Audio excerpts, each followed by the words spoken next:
G'day guys, how's it going? It's Bloodteeth here, bringing you another video of Gemcraft Frostborn Wrath, and today I'd like to have a little chat very quickly about the Talisman, and specifically the sorts of bonuses that you can get from your Talisman if the fragments are of a certain type. Now, first of all, have a look at the two bonuses that are in the lighter blue colour down at the very bottom.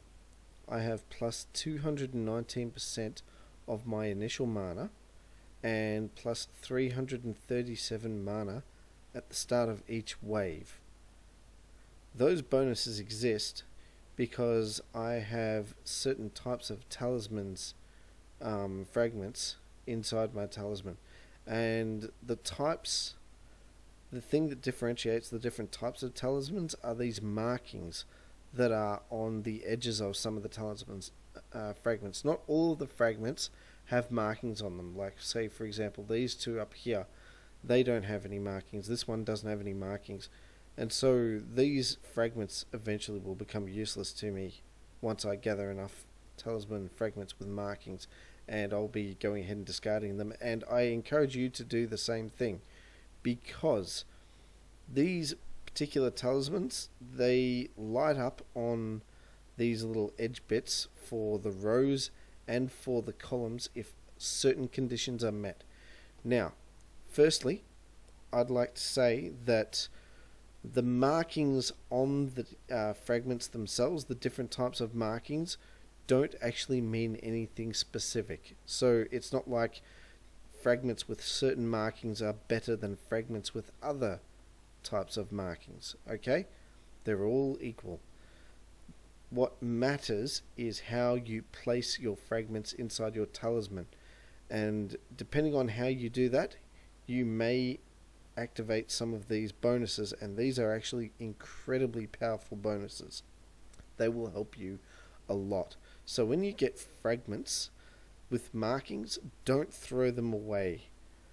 Maybe throw them away a little bit if you're really desperate for shadow cores, or you're looking to build up your what is it? Here we go. Your fragment collection. Hey, look at that! I've got all of them except for one. Yeah, if you can, try to keep all of the ones with markings and just get rid of the ones that don't have markings, because you might be able to use these later on. Now, these particular bonuses are, like I've said, amazing, and I'd like to tell you how you get them. Now, there is a specific formula. Oh, before I do go into this, quick shout out to the people who actually told me about this. You make your comments on my videos, I read them, and you know what? I would not have known about this without you, so thank you very much. I appreciate it, and I'd like to pay it forward by making a video about it specifically. Now, with these particular fragments, what you would like to do, ideally, to start activating bonuses is to have all of the fragments in a row have the same markings. It doesn't matter what markings, just so long as all of the fragments in a row have the same markings. Now, the bonuses start to apply if a row has 3 fragments with the same markings, and it just sort of grows the more fragments there are with the same markings on the same row. The maximum you can obviously have is just 5, and this activates the initial mana bonus. Now, this initial mana bonus is a percentage extra of mana that is given to you at the start of your journey or your endurance or trial for everything that you do, and it is calculated as a percentage increase after every single other thing that you've got that modifies your initial mana has been calculated. So for example, if you look further up into my fragment, you'll see that my talisman actually gives me an extra 489 initial mana, and if we go to my skills, I've saved up this much skill points, which means I get an extra 11,851 mana. So after those two bonuses, plus also I suppose the default however much mana it is that you get at the start with 0 skill points. After those have been calculated and added up, then my mana for my initial mana is actually just multiplied by what? Plus 219%, so that's actually, it's multiplied by 3.19 times. That is huge, and I'm only just getting started and trying to reconfigure my talisman to have these fragments in this particular order. Each row can carry fragments with these bonuses, so you've got 5 rows that can contribute to these bonuses, and you've also got 5 columns that can contribute to another type of bonus, the bottom one, which is extra mana at the start of each wave. This bonus, while powerful, is probably not quite as powerful as the initial mana bonus. I'll leave it up to you to decide whether or not you want to worry about that. But in order to get the columns lighting up, then essentially what you want is 3 or more different fragments in a column that are different and have markings. Pardon me. Fragments, again, without markings do not count to this bonus. So, say for example, in this second column, I've got 1, 2, 3, and that's it. 3 different types of markings on fragments. So this particular column gives me a bonus based on a calculation, which is basically the sum of all of the rarities of the 3 different fragments that have the different markings, and I believe it just counts the fragment. If there are fragments with similar markings, then it just probably takes a calculation from the one with the highest rarity and ignores the other one. And then after that, there is a multiplier of times 1 or times 1.2 or times 1.4 in total for each column. That's basically the formula that dictates exactly how much of this extra bonus you get.